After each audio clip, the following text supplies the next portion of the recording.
Olá, amigos da Leandro Stormer, eu sou Thiago Bizzi e esse é o Farol LS, referente ao pregão do dia 15 de julho de 2015, quarta-feira. Temos então as movimentações do nosso mercado, começando pelo gráfico do índice Bovespa. Está aí na tela. Bom, então, onde estamos aqui no índice? Ao longo dos últimos pregões, o Ibovespa vem mostrando uma recuperação, um repique, em relação ao mergulho baixista que ele iniciou ali nos últimos dias, na última semana de junho, e que levou ao rompimento desse retângulo para baixo.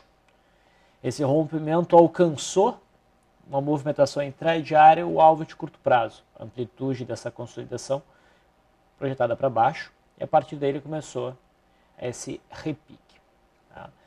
A gente vem mencionando ao longo dos últimos dias, e vocês já devem estar até cansados de ouvir, né, do risco, né, deste movimento de recuperação acabar levando o mercado ao entendimento de que este aqui foi um rompimento falso.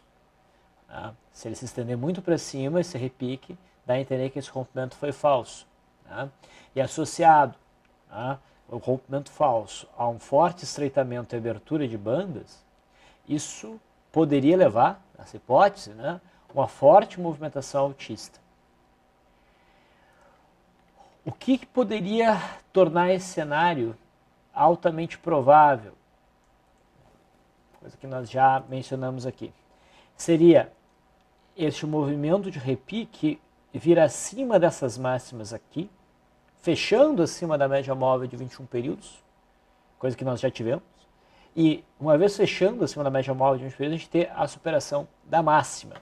Algo no estilo que aconteceu aqui, fecha acima da média móvel de 21 períodos e supera a máxima. Aqui é o gráfico do índice Dow Jones. Tá? O fechamento de ontem foi acima da média móvel de 21 períodos, tá? Deixando uma sombra inferior, que é altista, tá? Mas não conseguiu estourar essa região aqui. O que eu mencionei que se no pregão de hoje a gente tiver a superação dessa máxima de ontem, tá? de terça-feira, provavelmente o mercado aceleraria no movimento de alta e acabaria desembocando um cenário mais altista. Tá? Mas a gente estava no limite. A gente estava numa região, e ainda estamos numa região que, se for para o mercado retomar a tendência de baixa, que tecnicamente deve ser entendido como mais provável, sendo essa a sensação ou não, tá? O mercado teria que apresentar uma pressão vendedora logo. Idealmente já ontem, coisa que não aconteceu, mais tardar hoje. Bom, hoje nós tivemos um pregão de queda. O índice caiu aí 0,63. Então já abre espaço para a retomada da queda se houver a confirmação desse sinal, ou seja, se o mercado, ao longo do pregão de quinta-feira, conseguir transitar abaixo da mínima de hoje. Ok? Aí seria um cenário de venda, um sinal de venda por correção, dentro dessa tendência de baixa. Tá? Não considero o sinal forte, sem a gente olhar o gráfico do WinQ15. Tá? A gente percebe uma queda mais leve, né, 0,30. Houve uma recuperação maior no final do pregão, deixando uma sombra inferior mais significativa. Mas também se apresenta aqui alguma pressão vendedora. Então, vamos ver como é que se comporta o mercado amanhã. Não me parece um sinal muito forte de venda, mas pelo menos o mercado abriu espaço agora para a retomada da venda. E fica claro nesse gráfico, né, que é o gráfico do futuro, do WinQ15, do mini contrato, que os preços estão testando sim uma zona de resistência. Os fundos anteriores aqui rompidos, tá? Suporte rompido, junto à média móvel de 20 períodos descendente. Tá?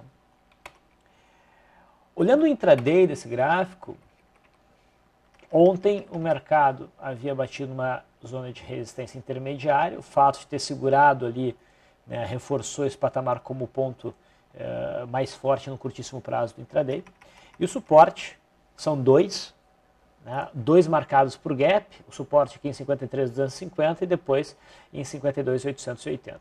A movimentação de hoje se deu abaixo da linha d'água, estabelecendo um viés baixista para o pregão, mas a gente não teve bom enquadramento em setups. Tá? Isso aqui poderia ser considerado um primeiro movimento, mas ruim, com grandes sombras, amplo. Quando tentou o rompimento, foi em vários candles para deixar claro o rompimento e logo veio contra, quer dizer, não teve nenhuma entrada significativa. Além do mais, a gente correu o risco de ter um suporte importante muito próximo, aqui no 53,245. No final das contas, o mercado foi até o suporte, essa aceleradinha para baixo aqui, e aqui repicou. O mercado fechou, mostrando a entrada de pressão compradora. Então, não tivemos um bom pregão para operações no índice. Né? Vamos ver como é que o mercado se comporta amanhã. O mercado vai ficar mais claramente apto a ir para baixo com vontade, na minha leitura, só abaixo desse segundo suporte, onde também já teria rompido a média móvel de 200. Essa região aqui é turbulenta para o movimento de queda porque tem suportes significativos. Um cenário altista se confirma no rompimento dessa região aqui. Essas resistências intermediárias nem vão importar muito. O mercado vai realmente começar a sentir resistência próxima aqui aos 54.800, 54.900 pontos. Muito bem. No mercado americano, ontem ficou mais claro um cenário altista, né, em busca do topo histórico. O mercado pode até desenvolver alguns pregões de correção, mas essa hipotética queda, esses pregões de queda hipotéticos que podem surgir mais à frente, deveriam ser encarados como mera correção de um zigue-zague ascendente que está se desenvolvendo. A média de 20 períodos também já virou para cima. Tá? S&P 500 futuro também vai subindo e tem o mesmo cenário. Tá? Um detalhe no intraday, tá? S&P 500 futuro operava dentro de um retângulo.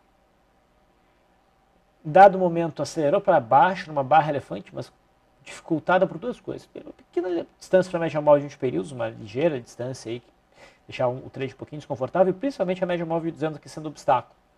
Eu nunca gosto de iniciar um trade que esbarra contra a média móvel de 200. O mercado tentou, foi um pouquinho na inércia e logo voltou com violência. Isso aqui é novamente um rompimento falso para baixo que desembocou no rompimento para cima que deve ter continuidade. Nós já vimos isso aqui. Aqui é um exemplo até bem mais interessante. Eu sempre friso que rompimentos falsos são talvez o melhor sinal para movimentos direcionais. Movimentos na direção oposta. No dólar, nós vimos no pregão de ontem a formação de um candle de conotação altista que não era um sinal forte alta, mas que tendo sua máxima superada podia levar a uma entrada de pressão compradora. Tá? Esse sinal foi acionado. O dólar conseguiu produzir um movimento acima da máxima de ontem. Deixa eu melhorar o gráfico aqui. Pronto.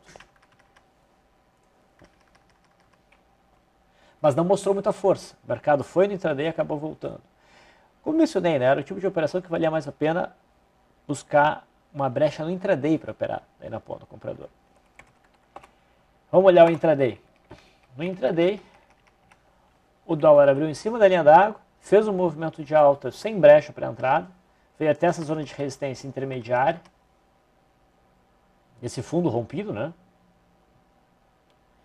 Aqui marcou o topo, e como teve uma boa queda depois disso, esse patamar só era uma resistência importante, 3.181. No movimento de queda não teve nenhum enquadramento muito claro. A gente pode, pelo método Leandro, aqui fechou abaixo da linha d'água, mas como o mercado, o primeiro candle transitou em torno da linha d'água, não se enquadra muito bem. Dentro do meu modelo não foi acionado de imediato, acionou só no terceiro candle e vindo de uma distância muito grande, quer dizer, aqui também não houve nenhum enquadramento mais significativo. Então, vamos ver o que o mercado nos reserva amanhã. Resistência, 3.181. Suporte em 3.138. Juro, DI 1F17.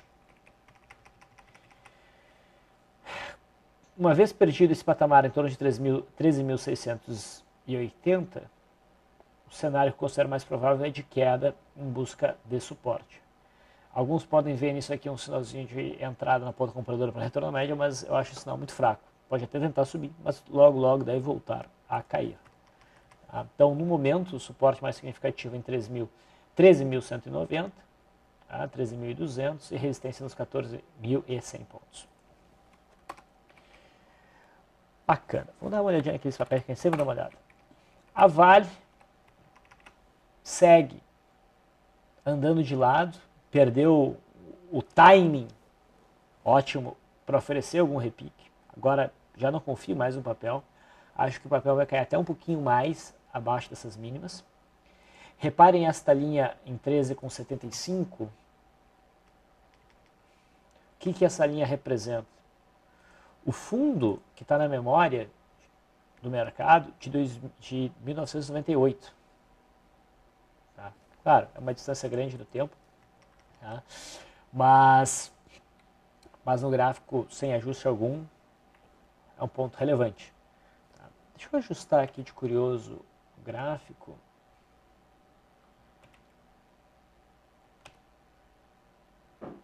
Por proventos.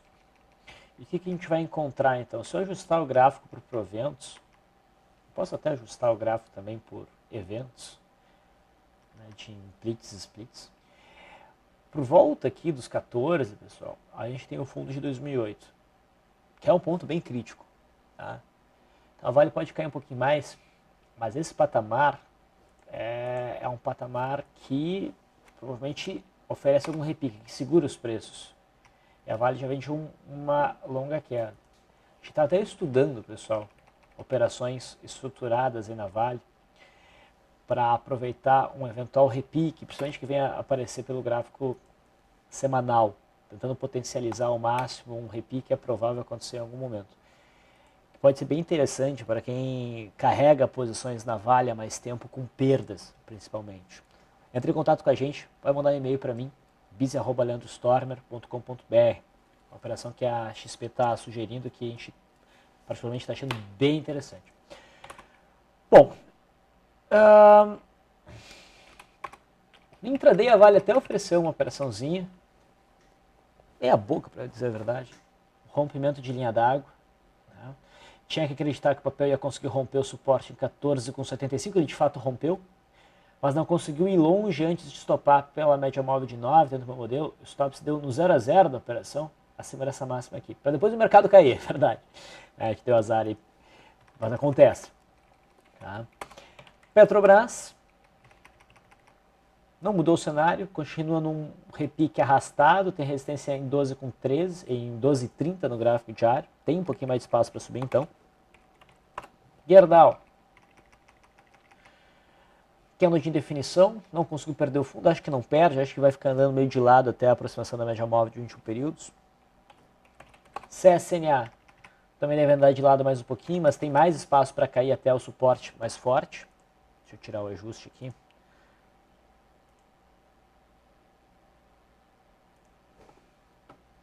Agora sim. Os Minas. Montão, candlezinho de condição baixista em cima da média móvel de 21 períodos, ainda não é um sinal forte. Tá? A nossa expectativa é por retomada da queda.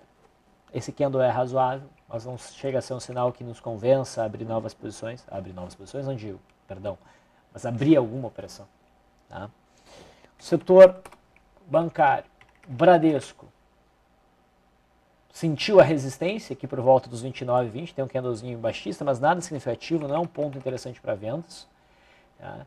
E esse do setor é o papel mais interessante para compra caso ocorra rompimento dessa resistência. Estamos de olho. Itaú ficou meio complicado por conta dessa bonificação que houve. Eu prefiro sempre usar o gráfico sem ajustes.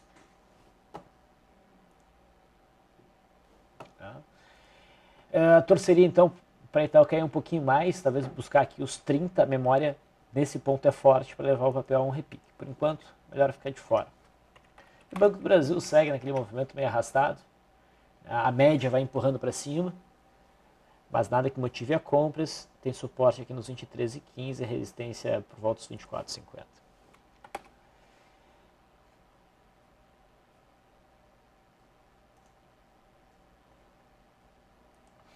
Deixa eu só puxar uma planilha minha aqui que eu anotei os papéis, que em swing trade chama a atenção para o pregão de hoje. Não tem quase nada, sinceramente, pessoal. BIF3 já havia dado um sinal de entrada a partir aqui do dia 7. O papel não estopou, vem andando de lado, consolidou suporte próximo de 10,60 e o candle de hoje chama atenção. Vem acima da média móvel de 21 períodos, volume alto, superação da máxima seria um novo sinal para um movimento de alta em busca de 11,60. Tá? Ficou bem consolidado o suporte em 10,60. MOVA 11, até se enquadrei numa operação de venda por correção, mas o volume foi tão fraco que desestimula. Gafisa. Bom, Gafisa, vocês lembram da barra de ignição que nós tivemos aqui no dia 8, né? O alvo era 10,70, o papel atingiu o alvo hoje, logo na abertura, e pode ter finalizado o movimento. Já tem um candle feio aqui. Tá? Mas tem espaço para subir mais até 10,89, 10,90. Então o sujeito segue ajustando o stop para baixo com a nova mínima. O que aconteceu aqui é uma RP ou, se ele quis, né, encerrar toda a posição no alvo, beleza. Mas essa operação não pode mais ir para o prejuízo. Ela deu certo, o mercado atingiu o alvo. STC3 faz um dojizinho em cima da média móvel de 20 períodos, pode resolver um movimento de queda. Eu focaria esse papel no intraday. No setor, a NIM3, ela poderia estar desenvolvendo aqui um retângulo, mas ela não conseguiu passar desses fundinhos anteriores e faz um candle de cotação baixista. Tá? Tem pouco espaço para o suporte, então não é um papel tão interessante para uma posição de swing trade, a não ser que o papel caia e rompa os 20 com 30 para baixo. Daí sim a gente vai ter uma venda significativa. Deixa eu dar uma olhada aqui em STC3, essa eu já vi. CER3 segue andando, dando essa consolidação estreita. Bandas bem estreitas, vai dar porrada para algum lado. E Croton.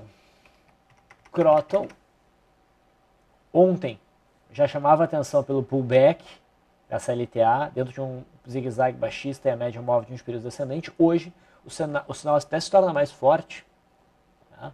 Porque tocou a média e há um pico de volume. Então a perda mínima pode levar a um movimento de queda. Esse também é outro papel que eu focaria bastante no intraday. SUSB5, nós vimos o papel dar uma paulada ontem.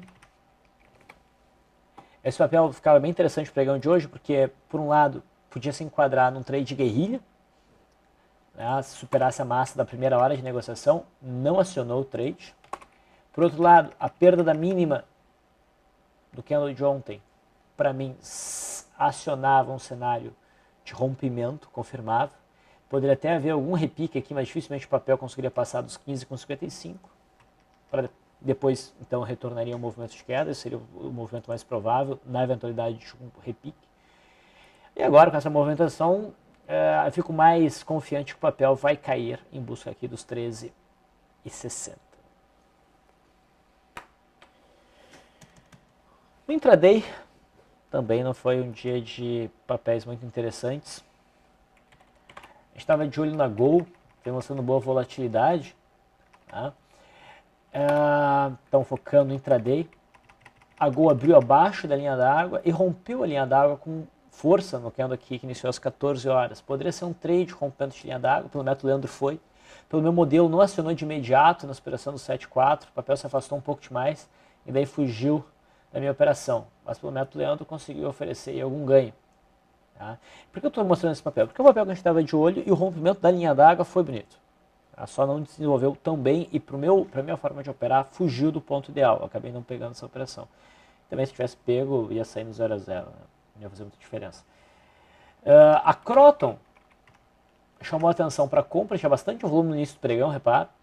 Rompeu o primeiro movimento. Tá? Um primeiro movimento um pouquinho forçado, porque não tem aquele gap. Tá? Mas saiu de um estreitamento de abertura de bandas e com volume era possível operar, então gerou compra aqui nos 12,15. Mas fechando abaixo da média móvel de 9, gerou stop em 12,4. Então essa operação saiu no prejuízo. E que bom que a gente topou, porque o papel caiu bem mais e corre o risco de cair ainda mais nos próximos pregões se perder a mínima de hoje. Né? Vamos ficar de olho nesse papel para day trades amanhã. Light. Light é um papel que gerou uma venda importante, na minha opinião, no dia 10. Ainda não acelerou para baixo, mas os candles aqui favorecem o movimento de queda.